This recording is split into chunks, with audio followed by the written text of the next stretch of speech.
It's worth recalling that ultimate power of declassification belongs to the president himself. President Obama has used his declassification authority to reveal what happens in the interrogation of terrorists. Now, let him use that same power to show Americans what did not happen, thanks to the good work of our intelligence officials. I believe this information will confirm the value of interrogation of detainees, and I am not alone. President Obama's own Director of National Intelligence, Admiral Blair, put it this way: high-value information came from interrogations in which those methods were used and provided a deeper understanding of the al-Qaeda organization that was attacking this country, end quote.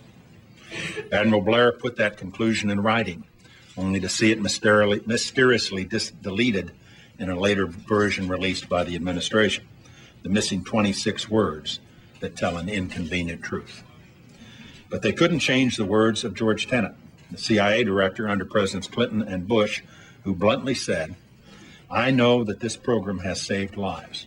I know we've disrupted plots. I know this program alone is worth more than the FBI, the Central Intelligence Agency, and the National Security Agency put together have been able to tell us," end quote. If Americans do get the chance to learn what our country was spared, it'll do more than clarify the urgency and the rightness of enhanced interrogations in the years after 9/11. It may help us to stay focused on dangers that have not gone away. Instead of idly debating which political opponents to prosecute and punish, our attention will return to where it belongs, on the continuing threat of terrorist violence and on stopping the men who are planning it.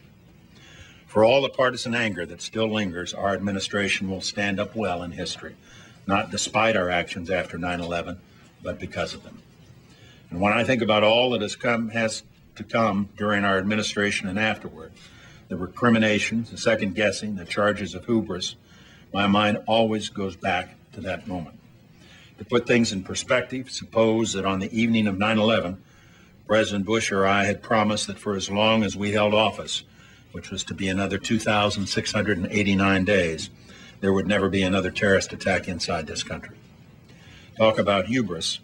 It would have seemed a rash and irresponsible thing to say. People would have doubted that we even understood the enormity of what had just happened. Everyone had a very bad feeling about all of this and felt certain that the Twin Towers, the Pentagon, and Shanksville were only the beginning of the violence. Of course, we made no such promise. Instead, we promised an all-out effort to protect this country. We said we would marshal all elements of our nation's power to fight this war and to win it. We said we would never forget what had happened on 9/11, even if the day came when many others would forget. We spoke of a war that would include dramatic strikes, visible on TV, and covert operations, secret even in success. We followed through on all of this, and we stayed true to our word. To the very end of our administration, we kept al-Qaeda terrorists busy with other problems. We focused on getting their secrets instead of sharing ours with them, and on our watch, they never hit this country again. After the most lethal and devastating terrorist attack ever, 7.5 years without a repeat is not a record to be rebuked and scorned, much less criminalized. It is a record to be continued until the danger has passed. Along the way, there were some hard calls.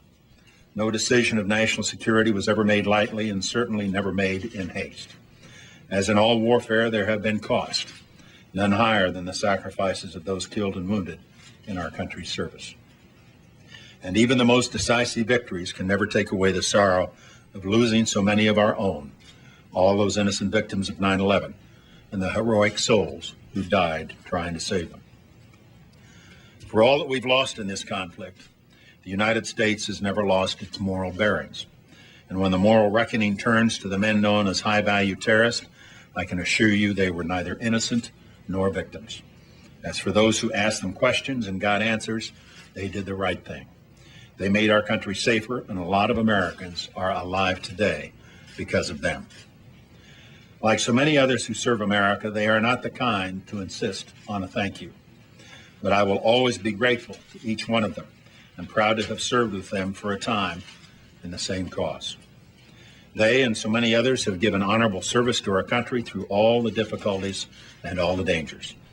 I will always admire them and wish them well, and I am confident that this nation will never take their work, their dedication, or their achievements for granted. Thank you.